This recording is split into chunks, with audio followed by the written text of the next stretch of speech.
Naranasan mo na bang maging masyadong mabait sa isang tao, ngunit sa huli, tila nawawala ang respeto nila sa'yo? Nagbigay ka ng iyong oras, lakas at malasakit, pero sa halip na makatanggap ng pasasalamat, tila sinamantala lamang nila ang kabaitan na iyong ipinakita.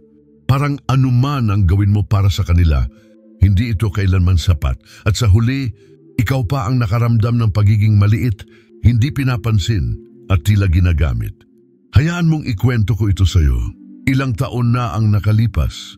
May kaibigan ako, tawagin natin siyang Mia. Si Mia ay isang taong may pusong handang isantabi ang lahat para tumulong sa iba. Siya ang unang nagboboluntaryo sa mga aktibidad, ang unang nagpapahiram ng pera sa mga nangangailangan, at laging handang humingi ng paumanhin sa kabila ng hindi naman niya pagkakamali. Ngunit sa paglipas ng panahon, may nagbago. Nasanay na ang mga tao sa kanyang ugali na laging nagsasabi ng oo. Tinatawagan siya sa 10 oras ng gabi, hinihinga ng mga pabor ng walang alinlangan, at madalas siyang nagiging biktima ng hindi pagsukli at kahit konting paasang kabutihan na nagawa niya, hanggang sa dumating ang araw na sumabog si Mia. Napagtanto niya na siya ay naging parang doormat o sahig ng grupo, parang siya na lang ang palaging nag-aabot ng kamay, ngunit walang nakikita o nakakaalam sa kanyang mga pangangailangan.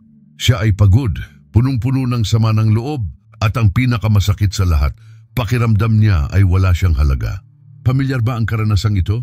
Hindi lamang ito tungkol kay Mia, ito ay kwento ng ating lahat na minsang nakaramdam na ang ating kabaitan ay nagiging kahinaan sa paningin ng iba. Bakit kaya ito nangyayari? At mas mahalaga, paano tayo magiging mabait nang hindi hinahayaang tapakan o abusuhin ng iba? Minsan, ang naisin nating makabawi at maging mabuti sa kapwa ay nagiging dahilan ng ating pagkapagod at pagkabigo.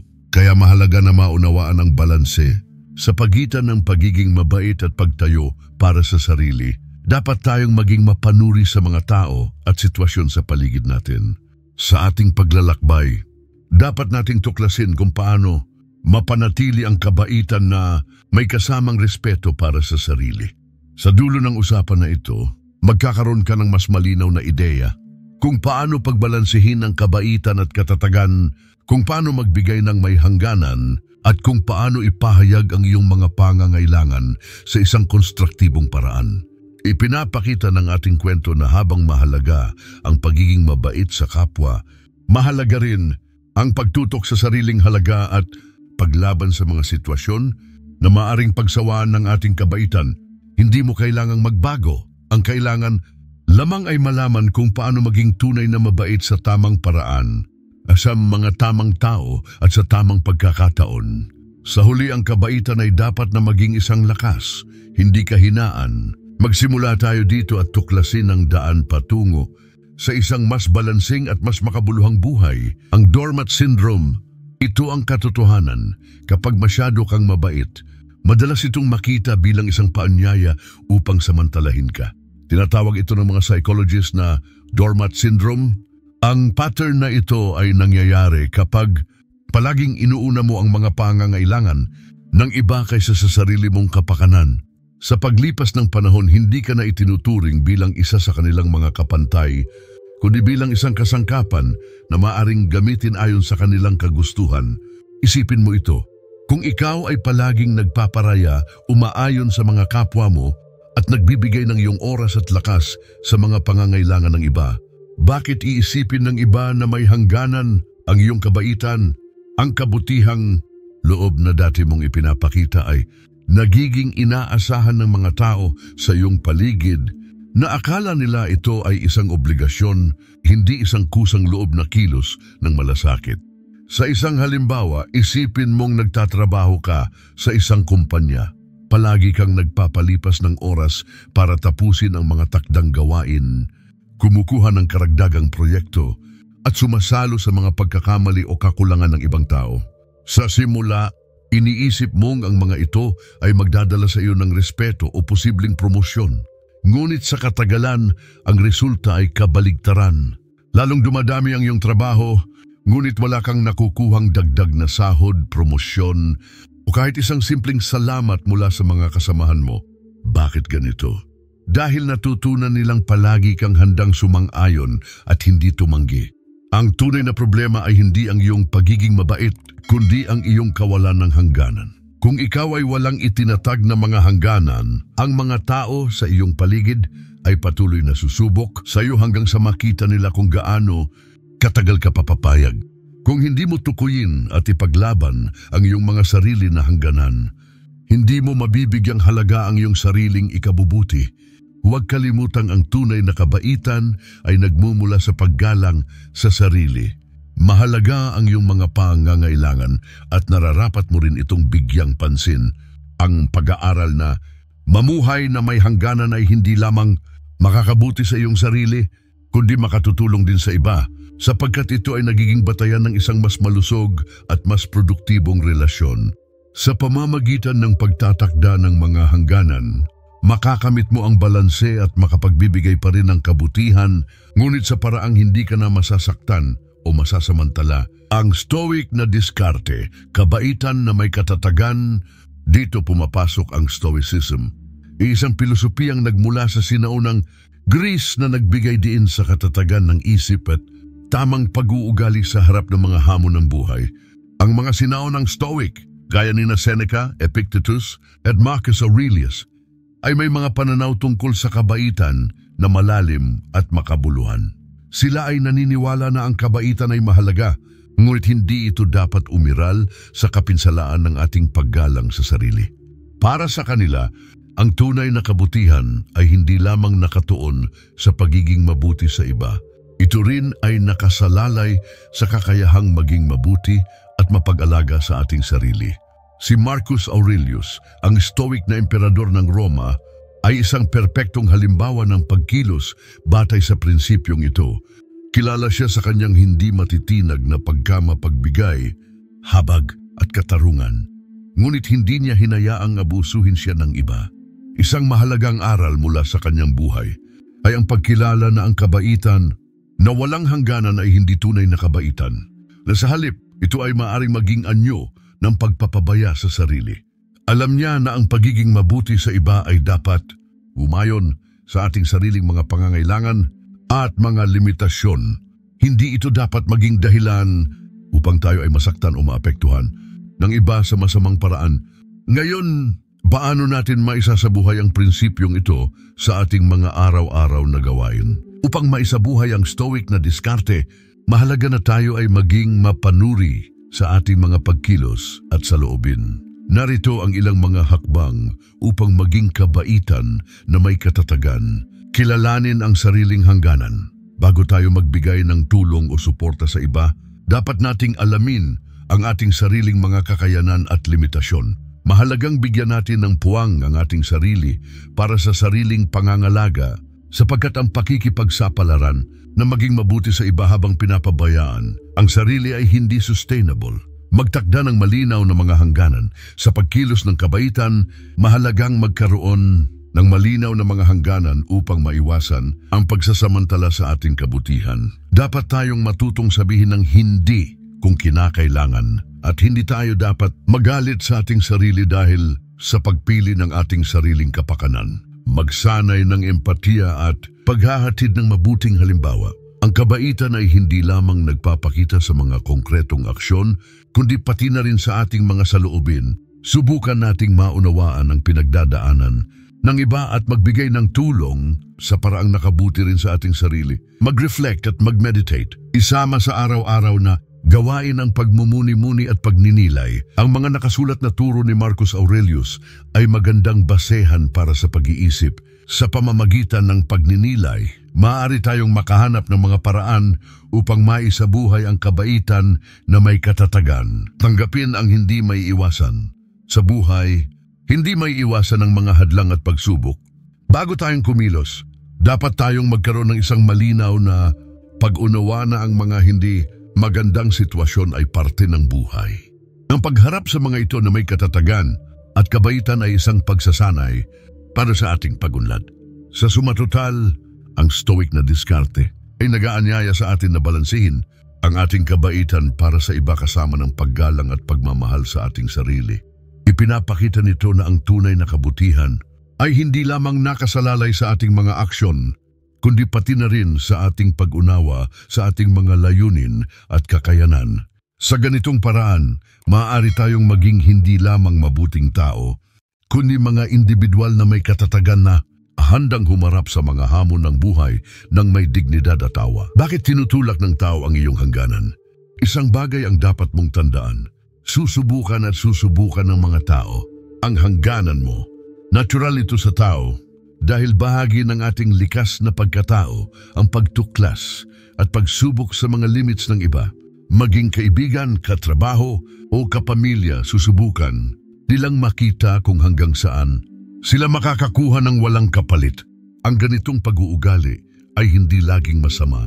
Ito ay kadalasang bunga ng kanilang inaasahan o mga nakaraang karanasan.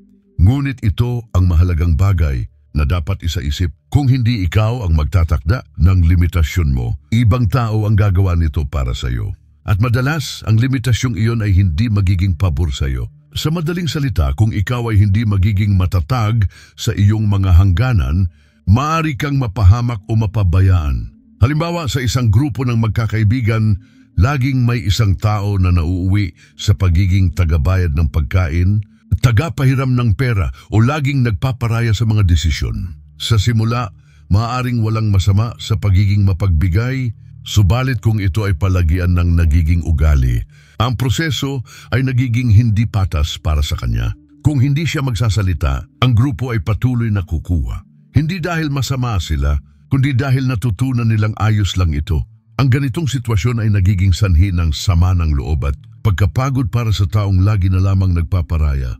Kaya naman mahalaga ang pagkakaroon ng matibay na personal na hangganan.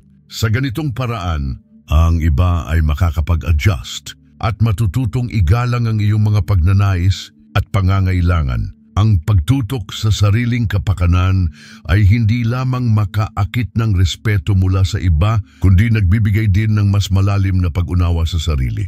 Dagdag pa rito, ang pagpapahayag ng mga hangganan ay hindi nangangahulugan ng pagiging makasarili. Ito ay isang aksyon ng pagmamahal sa sarili at sa iba dahil nagbibigay ito ng pagkakataon sa mas balanseng relasyon. Sa huli, ang pagiging malinaw sa iyong mga hangganan ay mahalaga hindi lamang sa iyong kapakanan, kundi pati sa mga relasyon mo sa ibang tao. Kung ikaw ay nagtatalaga ng iyong mga limitasyon, makikita mo na mas magiging masaya ang mga tao sa iyong paligid dahil hindi na nila kailangang manghula kung ano ang maaari o hindi. Tandaan, ang isang matibay na hangganan ay tanda ng respeto sa sarili at sa mga relasyon natin sa iba. Ang lakas ng balanseng kabaitan, kaya paano mo maipapakita ang kabaitan nang hindi ka inaabuso? Simple lang, balanse. Mahalagang maunawaan na ang pagiging mabait ay hindi nangangahulugang ikaw ay dapat laging sumunod sa luho ng iba o hayaan ang sarili mong maubos. Ang tunay na kabaitan ay nag-uugat sa pagkakaroon ng tamang kaisipan at dedikasyon hindi lamang sa ibang tao, kundi pati na rin sa sariling kapakanan. Maging mabait, ngunit matatag. Ang pagkakaroon ng mga pisikal at emosyonal na hangganan ay mahalaga upang mapanatili ang iyong integridad. Magpakita ng habag, ngunit huwag hayaang manipulahin ka ng mga taong maaring magpanggap na nangangailangan ng tulong. Itaguyod ang iyong prinsipyo at hindi tanggapin ang mga bagay na labis o hindi makatarungan sa iyong sitwasyon. Magbigay, ngunit huwag magpakapagod. Sa tuwing may pagkakataon tayong tumulong, alalahanin na ang pagbibigay ay dapat na nagmumula sa puso at hindi dahil sa obligasyon. Mahalaga na maglaan ng oras at lakas para sa sarili upang mapanatili ang iyong kalusugan at kapakanan. Kapag naubos ka, wala ka nang magagawa para sa iba. Tumulong pero huwag kalimutan ang sariling pangangailangan. Mag-isip ng mga paraan kung paano mo maitutulong ang iba nang hindi nasasakripisyo ang iyong sariling kapakanan. Ang pagkilala sa iyong sariling pangangailangan ay hindi makasarili, kundi isang matalinong hakbang upang manatiling epektibo sa pagtulong sa iba. Matutong tumanggi ng may respeto. Hindi mo kailangang ipaliwanag ang bawat desisyon mo sa iba. Ang pagtanggi sa mga kahilingan na hindi ka komportable ay isang paraan ng pagpapakita ng pagmamahal sa sarili. Huwag matakot na ipahayag ang iyong saloobin at ideya sapagkat ito ang magpapatibay sa iyong kredibilidad. Tandaan, ang kabaitan ay hindi kahinaan, ito ay lakas. Pero ang lakas na ito ay nagmumula sa pagkilala ng sariling halaga. Kung alam mo ang iyong halaga, mas madali mong mauunawaan kung ano ang nararapat sa iyo at kung paano mo maibabahagi ang iyong kabutihan nang hindi nalalabag ang iyong mga hangganan. Hindi ito nangangahulugang hindi ka magiging masaya sa pagtulong. Sa katunayan, ang tunay na kabaitan ay nagdadala ng kasiyahan sa puso at nagbibigay ng kasiyahan sa karamihan kapag ito ay isinasagawa ng may balanse. Sa huli, ang pagkakaroon ng balanseng kabaitan ay isang sining na nagpapaunlad sa ating sarili at nakakatulong sa iba sa isang positibong paraan. Sa pamamagitan ng pagsasanay na ito, makakamit natin ang mas malalim na koneksyon sa mga tao sa paligid natin habang pinapangalagaan ang sarili. Ang kabaitan ay isang napakahalagang katangian na dapat taglayin ng bawat tao. Sa kabila ng magandang reputasyon nito, hindi lamang ito nangangahulugang pagsunod sa lahat ng kahilingan ng iba. Ang tunay na kabaitan ay dapat na may kasamang respeto sa sarili at katalinuhan. Minsan, ang pagninilay-nilay sa ating hangganan at kung ano ang maaari at hindi natin maibigay ay isang mahalagang aspeto para sa ating sariling kapakanan. Hindi kinakailangan na maging matigas o walang pakialam ang isang tao upang makamit ang respeto ng iba. Sa halip, ang kailangan ay maging malinaw sa iyong mga hangganan.